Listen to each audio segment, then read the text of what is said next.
नमस्कार दोस्तों। एक महत्वपूर्ण खबर बाहर निकल कर आ रही है कि माता वैष्णो देवी दरबार में जो 20,000 किलो चांदी चढ़ावे में चढ़ा था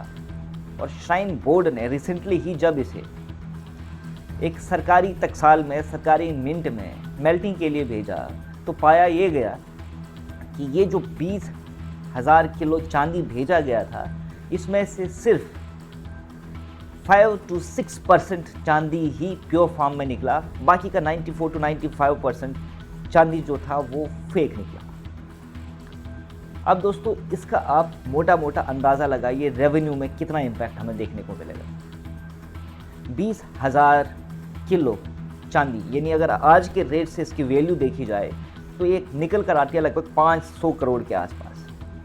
अब चूंकि ये फेक निकला है, इसमें से 94 to 95% और सिर्फ ओनली 5% ही प्योर ओरिजिनल फॉर्म में बाहर निकला, तो इसकी वैल्यू प्लमेट करके नीचे गिरकर लगभग सिर्फ 30 करोड़ के आसपास रह जाती है। आप देख सकते हैं कितना बड़ा लॉस है ये। दूसरी चीज़, महत्वपूर्ण चीज़ दोस्तों, मैं ये बताना चाहता हूँ आपको कि जो मेटल इस चांदी में मिक्स करा गया था और जो माता के दरबार में वहाँ वैष्णो देवी में पहुँचा, आपको जानकर ये हैरानी होगी कि ये मेटल जो है उसका नाम है कैडमियम, जो कि एक हाईली पॉइजनस सब्सटेंस है, एक जहरीला पदार्थ है। गलती से भी अगर ये कैडमियम इंसान के शरीर के अंदर चला जाए तो ये कैंसर जैसी बीमारियां पैदा कर सकता है, किडनी फेलियर का कारण बन सकता है, कार्डियोवास्कुलर डिजीज का कारण बन सकता है, लंग फेलियर का कारण बन सकता है। अब इतना हाईली पॉइजनस सब्सटेंस जिसे स्टैंडर्ड ब्यूरो द्वारा कमर्शियल, जिसकी सेल जो है वो बंद कर दी गई है, रोकी गई है, बैंड है, वो इतना हाई अमाउंट में वहाँ दरबार में पहुँचा कैसे? अब दोस्तों यहाँ पे 3 महत्वपूर्ण सवाल पैदा होते हैं। 3 महत्वपूर्ण वेज से ये फेक चांदी जो है माता के दरबार में पहुँच सकता है। या तो जो श्रद्धालुगण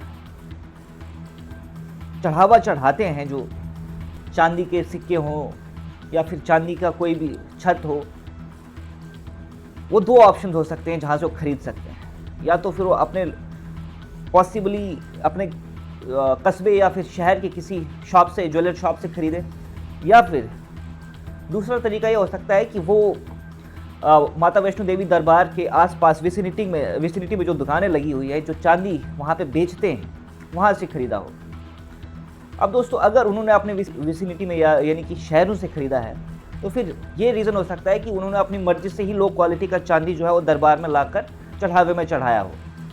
और यदि अगर वो माता वैष्णो देवी दरबार के विसिनिटी की जो दुकानें हैं वहाँ से खरीद के चढ़ाया हो, तो इससे फिर ये सवाल पैदा होता है कि क्या दरबार के आसपास जो दुकानें हैं वो फेक चांदी बेच रही हैं। तीसरा पॉसिबल रीज़न दोस्तों ये हो सकता है कि या तो फिर जो चढ़ावे में चढ़ा था ओरिजिनल चांदी, वो कहीं बाद में चोरी हुआ हो और फिर उसको बाद में रिप्लेस करके नकली चांदी से रिप्लेस वहाँ पे कर दिया गया हो। पॉसिबल रीज़न कुछ भी हो दोस्तों, लेकिन ये एक बहुत बड़ी बात है कि इतना अमाउंट में फेक चांदी जो है वो माता वैष्णो देवी दरबार में पहुँचा है, और ये बहुत बड़े बड़े सवाल पैदा करता है। दोस्तों सबसे बड़ी बात, ये भावनाओं के ऊपर ठेस पहुँचाता है। दूसरा, ये फाइनेंशियल डेंट भी प्रोवाइड करता है। तीसरा, ये कहीं ना कहीं फेलियर भी दिखाता है श्राइन बोर्ड का, कि श्राइन बोर्ड द्वारा क्या कोताही बरती गई, क्या उन्होंने प्रॉपर चेकिंग करी है, क्या स्टैंडर्ड्स प्रॉपर देखे गए हैं कि जो आप आस पड़ोस में जो वहाँ पे शॉप्स हैं, जो चांदी वहाँ पे बेचते हैं, चांदी के सिक्के वहाँ पे बेचते हैं, क्या वो हाई क्वालिटी का, हाई स्टैंडर्ड का, प्योर फॉर्म में चांदी बेच रहे हैं या फिर नकली माल वहाँ पे बेचा जा रहा है। चौथा दोस्तों सबसे बड़ा सवाल ये पैदा होता है कि ये कैडमियम जो इतना हाईली पॉइजनस सब्सटेंस है, वो किस प्रकार से ऐसे धड़ल्ले से मार्केट में उसका कमर्शियल सेल हो रहा है, वो इन वेंडर्स के पास कैसे पहुंच रहा है, इसकी मिलावट इस हाई अमाउंट में, इतने हाई अमाउंट में कैसे हो रही है। दोस्तों बहुत बड़े बड़े सवाल हैं जिनके ऊपर गहन विचार करना चाहिए और श्राइन बोर्ड को इसके ऊपर स्ट्रिक्ट एक्शन लेना चाहिए, और जो भी सच निकल कर सामने आता है वो पब्लिक डोमेन में डालना चाहिए, क्योंकि अब ये बात एक नेशनल न्यूज़ बन चुकी है। कल ही मैं एक नेशनल न्यूज़ चैनल पे भी देख रहा था, जिसमें पूरे संक्षेप में इस बात का विवरण भी किया हुआ है, और मैं चाहता हूँ कि जो भी दर्शक इस वीडियो को देख रहे हैं इस बात को एम्पलीफाई करें और इसकी एक गहन जांच कमेटी बिठाई जाए और अच्छी जांच करवा कर जो भी सच बाहर निकल कर आता है वो पब्लिक डोमेन में डाला जाए, क्योंकि ये सब श्रद्धालुओं की, जो 1 करोड़ से ऊपर श्रद्धालु हर साल यहाँ पे दर्शन करने आते हैं, उनकी भावनाओं का सवाल है, उनकी श्रद्धा का सवाल है। देखते रहिए, धन्यवाद।